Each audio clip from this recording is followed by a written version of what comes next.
Does Jon Jones not want to fight, or does Jon Jones just not want to fight Tom Aspinall? Listen, Jon Jones has been an interesting human being to deal with since the day he got here. But I will say this about him. You would never hear me out, talking about he's the GOAT and he's the this and he's the that if Jon Jones didn't want to fight people. Jon Jones has never, ever said, I'm afraid to fight this guy, or I don't like this fight for me, or any of that stuff. Dana White is ready to dump Jon Jones and crown a new heavyweight king if the champ keeps dodging Tom Aspinall. If, for instance, he doesn't fight this guy, who would you like to see him fight? Or are you going to wait until he fights this guy? I don't know. We'll see how this thing plays out over the next couple weeks. But yeah, if we can't get this fight done, we'll move on quickly. Dana has made it clear, if a heavyweight title unification bout between Jon Jones and Tom Aspinall doesn't come together soon, the UFC is ready to move on without it. With a deadline in place, White emphasized that fans won't have to wait much longer for answers. The UFC CEO stated that either the highly anticipated fight gets finalized within a couple of weeks, or the promotion shifts gears and proceeds with alternative plans. This strong statement sends a clear message. The time for waiting on Jon Jones is running out. Obviously, this Jon Jones thing is what a lot of people are talking about. I wonder, is there anything that PFL or Francis could do to make that a realistic option for you guys, or are you fully focused on Aspinall? Yeah, it's Aspinall's fight. I mean, we've been talking to this kid forever about it, and it's his fight. Listen, you can't make people fight. If Jon doesn't want to fight, you can't make him fight. We can try to make him fight. We can throw things at him that inspire him to want to fight, but we'll figure it out. White has admitted that dealing with Jones over the years has never been easy. Describing him as an interesting human being, the UFC boss did, however, defend Jones against claims that he's ducking a fight. According to White, Jones has never shown fear or refused a matchup out of concern for his own chances. He referenced the one time back in 2012 when Jones's coach advised against accepting a late notice replacement fight against Chael Sonnen, leading to the cancellation of UFC 151, but stressed that even then, the decision wasn't rooted in fear. White maintains that Jones has consistently agreed to take on anyone the UFC has offered him, and that fear has never been part of his mindset. That's the beauty of this. That's the beauty of what we do. How will Topuria do at 55? And the thing is, here you get thrown right to the wolves. You're going in against Charles Oliveira, one of the best, one of the most popular fighters in the UFC. I don't know the answer to that question, but we're going to find out. Still, questions continue to swirl around why the Jon Jones versus. Tom Aspinall fight hasn't been booked. Jones was last seen inside the octagon in November, where he defeated former two-time champion Stipe Miocic in a dominant showing at UFC 309. Since then, he's reportedly been in Thailand, working on a Russian version of The Ultimate Fighter, and speculation has grown that the delay in announcing his next fight has more to do with financial demands or retirement talks than scheduling conflicts.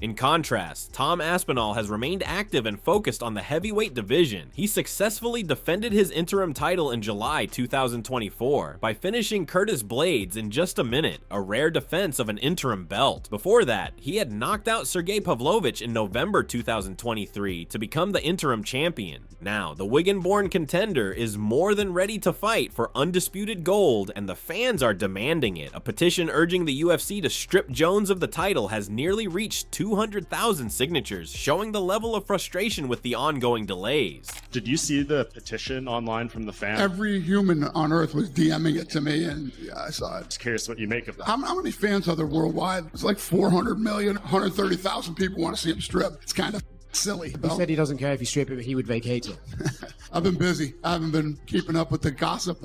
Crazy. Interestingly, Jones himself hasn't publicly shown much enthusiasm about facing Aspinall, though White insisted that the champion had initially agreed to the bout. That agreement, however, hasn't yet materialized into an official contract or announcement. With Aspinall training and staying ready, he's been left in limbo, waiting for the champion to commit to unification. Aspinall has even gone so far as to state that Jones is already retired, and he's now preparing to fight someone else, possibly number 2 ranked Cyril Gane, for the undisputed belt if the Jones fight falls through. This is the only sport in the world you can have somebody hold your career back. Yep. I've been almost a year inactive with no prospects of anything. Just be ready, and we'll just let you know. Yeah. And then it's kind of difficult, like, mentally to... Oh, yeah. This is the fight against Jon Jones. Like, not... The fight is another thing. Yeah. This is the tricky bit where I really have to stay switched on, stay motivated, and... I'm trying my best. I'm trying. It's tough. As you said a minute ago, no one really knows what's going on behind the scenes apart from me. Exactly. You're in office cooking. I train all the time anyway. Just because I'm not going to fight doesn't mean I don't train. Like, I honestly... Jones's attitude has drawn criticism from fighters and fans alike. Many speculate that his reluctance to accept the Aspinall bout could be financially motivated. According to those close to the situation, including Aspinall's training partner Phil DeFries, there's a belief that Jones is holding on to the title simply because of the prestige and money it brings. DeFries believes that Jones may not have any real intention of fighting the British star, and is instead dragging things out to retain the belt and the financial perks that come with it. He even speculated that if Aspinall were to lose to someone else, Jones would be quick to accept a fight against that opponent instead, because it wouldn't be Aspinall. So we've got to speak about Tom, because from my, I've been covering MMA for years. I've been watching it since before I was a teenager. I can't remember seeing anything quite like this Tom Aspinall Jon Jones saga. What are you making of it?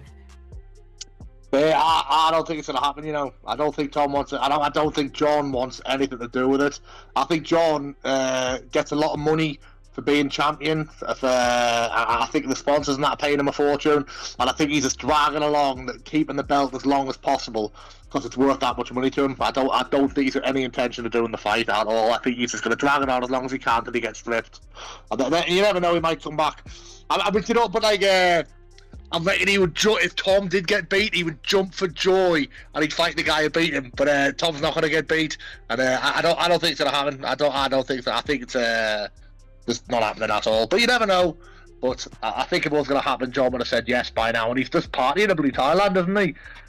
Chael Sonnen, a former UFC title contender who once faced Jones in the cage, has offered a unique take on the situation. He doesn't believe Jones needs to fight Aspinall to protect his legacy. Instead, Sonnen argues that Jones's quick finish of Cyril Gane at UFC 285 already speaks volumes. Sonnen's theory is that if Aspinall and Gane eventually fight and their bout goes beyond the first round, Jones could come out looking better by comparison, even without fighting again. Daniel Cormier comes out that if Jon Jones leaves right now, he does not retire, he quits. If Jon Jones does not make that walk against Aspinall, does it call into question Jon's career and everything that he's achieved? Because the one great out that Jon has, if this little game of chicken plays out and he doesn't compete with Aspinall, yes, the media is going to be terrible, and yes, they're going to bury him. And this little thing called legacy is not going to go in your direction unless Tom and Cyril see round 2. If Aspinall and Cyril fight and Aspinall beats him, but it's in the second round, Jon only needed a couple of minutes and never even got punched in the face. Tom Aspinall is going to have to beat 4 minutes and 31 seconds. And if he doesn't, Jon Jones, without lifting a finger, is going to get that legacy and get that reputation back. But not everyone buys into that narrative. Brian Stann, a respected former UFC fighter and military veteran who trained alongside Jones at Jackson Wink, offered a more grounded perspective. He believes that if he were in Jones's position, he'd take the Aspinall fight. While Stann acknowledges that Jones is likely in a solid financial position and doesn't need the money, he also believes that facing Aspinall wouldn't damage his legacy even in defeat. According to Stann, Jones is already considered by many as the greatest to ever do it, and a single loss to a younger surging contender like Aspinall wouldn't change that. Still, Stann believes Jones could very well come out on top if the fight happens. He just doesn't know if it will. Your old teammate, there aren't a ton of them left, but there is one named Jon Jones who is still around. If you were him, what do? Do you take this last fight against Tom, or do you get out of the game with the perfect record?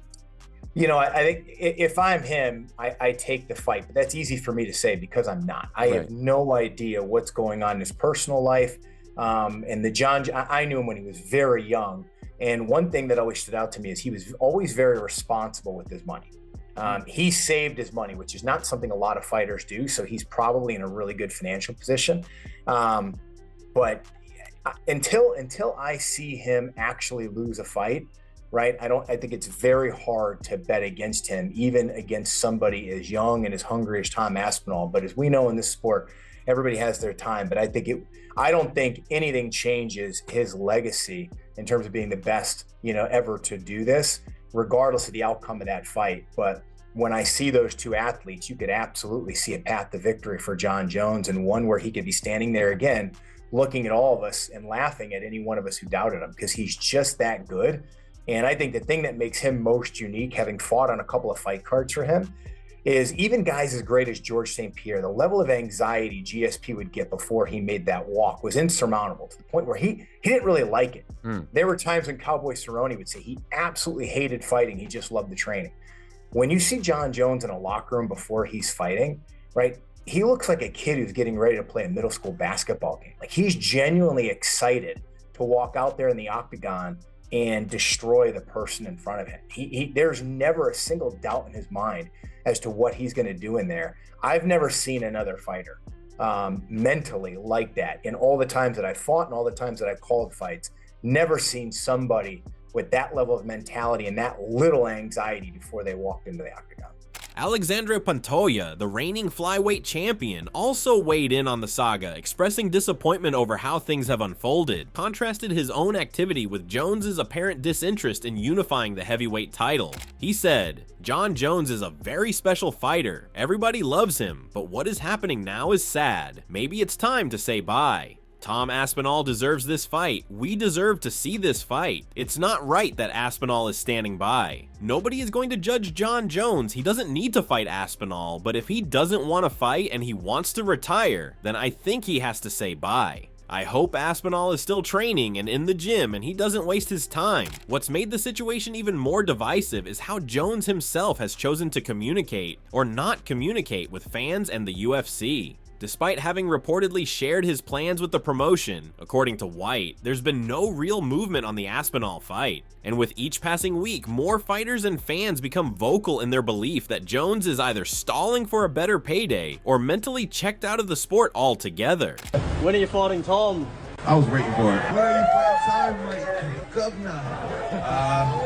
The UFC, and Tom, we all got a lot of stuff happening behind the scenes. They're one of the biggest organizations in sports, and right now Tom and I have agreed to wait for the UFC to make their announcements. So I legally can't really talk about it. Alex Volkanovski didn't mince words when addressing Jon Jones's current stance as UFC heavyweight champion. In a sharp critique, the featherweight standout expressed frustration with Jones's apparent disinterest in defending his title against interim champion Tom Aspinall. Volkanovski, renowned for his own consistency and activity as a title holder, emphasized that wearing the belt comes with the obligation to defend it, especially when there's a clear challenger waiting. From his point of view, if Jones isn't willing to fulfill those expectations, retirement may be the only appropriate move. His criticism echoes a growing sentiment throughout the MMA community, as many continue to speculate why Jones remains on the sidelines while Aspinall stays ready and willing.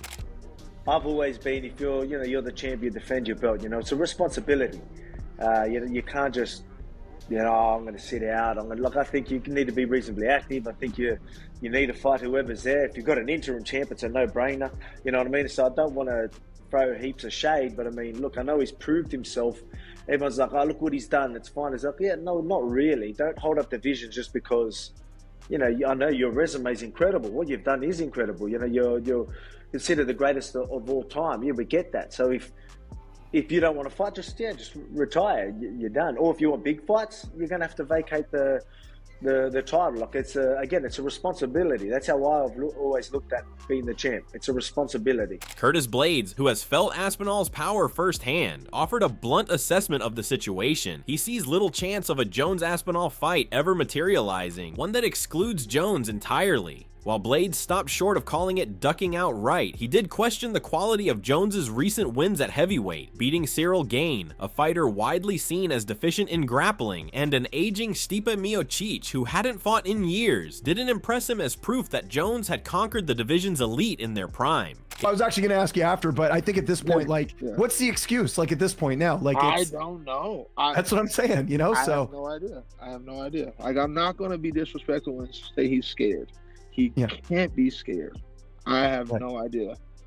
I just don't think, and I think that I said this the first time I brought this up, I don't think the reward is worth the risk, I think, on his end. It doesn't mean you're scared, but it's like he's had this great legacy, and I think like he feels as though like him beating Tom wouldn't add that much more to his legacy. And I think he's trying to get away with the fact, well, no, this is what I'm thinking he's thinking. I'm thinking he thinks that he can convince people that beating Stipe was like more meaningful. You know what I mean? Yeah, he's wrong, but you're right. He probably does think that, but if he were honest with himself, like he hasn't beaten a real heavyweight, like a real prime heavyweight. You beat Khan, who he's got obvious holes in the grappling, and then you beat an old Stipe who was rusty and who did have you. He had you like there were moments in that fight where Stipe, a younger Stipe, maybe takes advantage of those times he had him.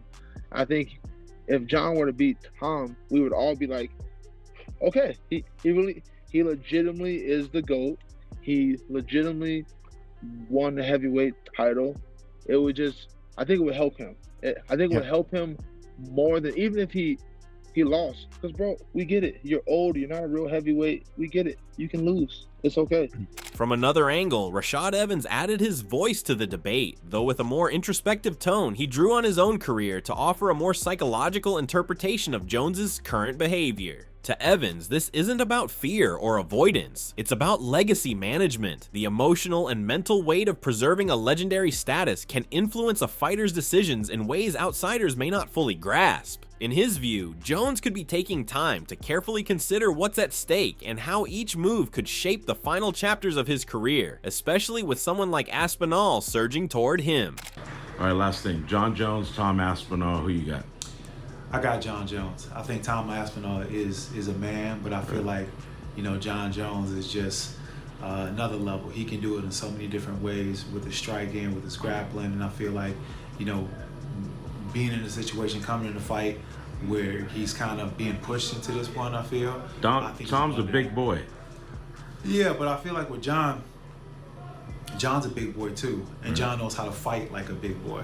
Right. One thing I feel like what Tom does really well is he moves so well, and I feel like that may give Jon a little bit of trouble, but I feel like Jon is smart enough to figure it out. Georges St-Pierre also weighed in with a broader perspective rooted in experience at the top level of the sport. While reaffirming his deep respect for Jon Jones and his place among MMA's all-time greats, St-Pierre acknowledged the unrelenting force of time, especially against an opponent like Aspinall, whose speed, power, and youth are undeniable assets. Yet St-Pierre didn't close the door on Jones, rising to the occasion. Ever lives, talk about if I have to choose someone in his prime that I put in the Coliseum hand to hand, I think it would be Jon Jones. It's hard to deny that. However, nobody beats time, and Tom Aspinall is on a hell of a run now. So it's to see how they get a match. It's hard to say. It's hard to say. As a fan, I want to see this fight. I would like to see this fight, but I think Tom is very hungry, and it's up to Jon to see if he still wants to do this and if the UFC can compensate him good, because I think he deserves it. So it's going to be a hell of a fight. In the world of mixed martial arts, legacies are often written in moments. When fighters step up, take risks, and leave no doubt. Jones has had plenty of those moments in his storied career, but this chapter remains unfinished. Whether he eventually signs on to face Aspinall or not, the questions won't stop, and the criticisms will only grow louder the longer he remains inactive. As the UFC inches closer to its decision deadline, all eyes remain on Jon Jones. Will he defend his heavyweight crown against the interim champion, or will the sport move on without him? Whatever happens next, it's clear that time is running out, and the heavyweight division and its fans deserve answers.